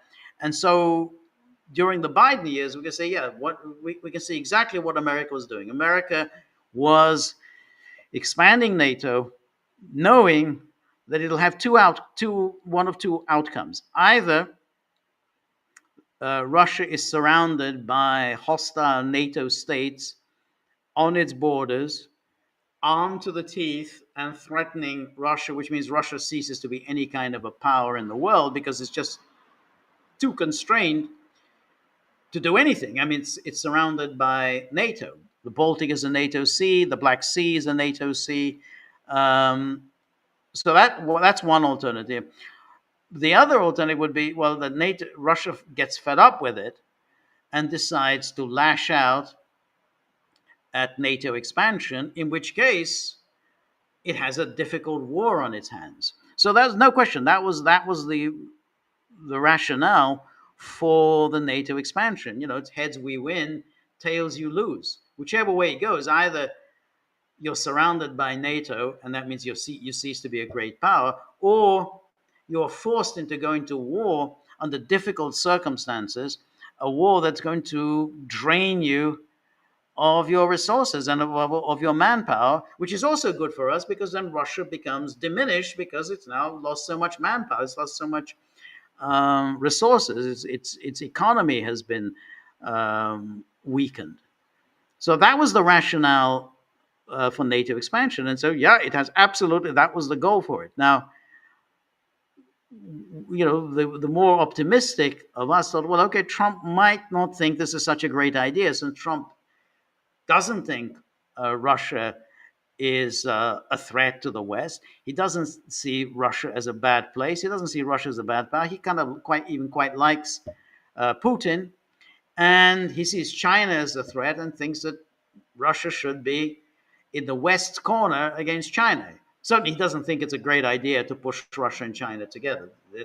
That doesn't make any sense. I think that's why, since that's what Trump thinks, and it's clearly what Trump thinks, that's why, the more optimistic of us, and sometimes, I'm optimistic, sometimes I'm not. I thought, well, maybe Trump will decide that this war makes no sense and will bring it to an end. However, I mean, the way you put it here is absolutely spot on. Why should we believe that Trump would be willing, already have the power to stop this war and all the ensuing long-term planned geopolitical enterprises by the U.S.? Well, no, there's no reason to think that. There's no reason to think that Trump will have the strength of mind and purpose to challenge NATO orthodoxy, that he would have the strength of mind and purpose to challenge the whole Atlanticist prerogatives, the whole NATO expansion, which has been going on for 30 years. And so whatever his own preferences might be, it's hard to see that he would be willing to threaten that orthodoxy. He's had many years to do it. While he's out of office, he makes lots of promises. Once he's in office, he accepts the orthodoxy. So that's why, ultimately, you have to assume that Alaska really isn't going to amount to anything because there's just too many forces arrayed on behalf of keeping this NATO project going. And this NATO project, as we started with all those awful creatures, the coalition of the willing, is let's just keep this war going because it's good business and it's weakening Russia. And that's what we want to do. We want to just keep weakening Russia.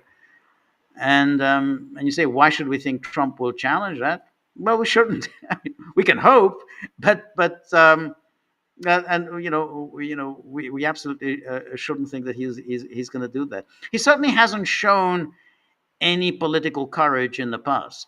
He's shown courage running for office. I mean, when he runs for office, he does show certain courage, but while in office, he really backs away from the kind of hard decisions that require political courage.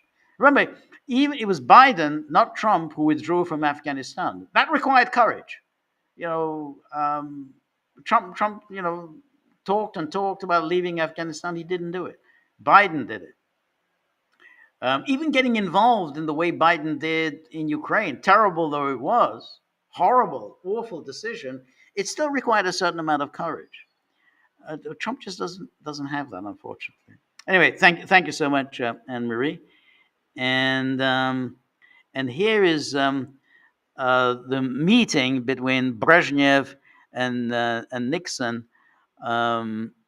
This Marty has posted that. That's from 1973. That was the when Brezhnev came to Washington for a state visit, which I think was the first time any Soviet leader had made a state visit to the United States. I mean, Soviet leaders had visited the United States. Khrushchev visited the United States. Kosygin had visited the United States.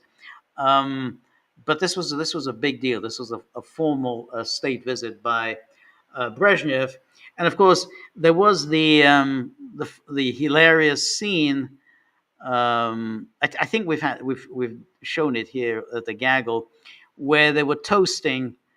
They were drinking toast at the White House, and kind of Brezhnev and Nixon were about to sort of drink the champagne, and Brezhnev kind of clowned around as if he thought that Nixon might be poisoning him, so he wouldn't take a sip of the champagne before Nixon did. I think Nixon realized what the joke was, and so Nixon took the sip, and then once he took the sip, then Brezhnev was willing to take the sip. So it was funny. That was from the 73. Interesting, because this was, I think, July 1973, by which time Nixon was already in some trouble with Watergate. He was already getting into seriously deep water in Watergate, and the Soviets couldn't really understand it because, like most serious leaders around the world, they thought, Nixon's a pretty good president. He's a kind of a strong, effective leader. And why on earth, is he getting, killed like this over some nonsense? I mean, no one could even understand what the hell was going on at Watergate. And I think the Soviets were already quite concerned at this stage that Nixon may not be able to see out his term in office, and that they would have to deal with somebody else. So anyway, I've gone over my time. So thank you very much, everybody who joined me. Thank you for all of your really interesting questions, comments, and ideas. Thank you above all to everybody who contributed to the tip jar. It enables the dogs to go on living, and it enables the dogs to go on providing this journalism that we try to do here, provide this informative commentary that we try to do here. It's all up to the dogs. So I really appreciate everybody who has contributed. That's very, very generous of you. So we're going to have some commentary over the weekend, with the Alaska summit coming up. Maybe there'll be something interesting. We can only hope. We should always try to be optimistic, even though we know that pessimism is the pessimists will always win out. So but it's part of human life is to try to be optimistic. But I think we'll have some commentary over the weekend about events in Anchorage. As we said, 9:30 p.m. my time. I think they'll start. we'll know, I think, within 2 or 3 hours whether there's anything happening, anything worth happening. Well, 2 or 3 hours, it's all over, and they all go home. Well, we'll see. But we'll have some commentary over the weekend on this. And then Monday, Peter and I will do our live stream. And then on Tuesday, I'm going to do my solo live stream. So thank you, everybody who joined me. And we'll meet very, very soon. All the best. Thank you. Good night. Bye-bye.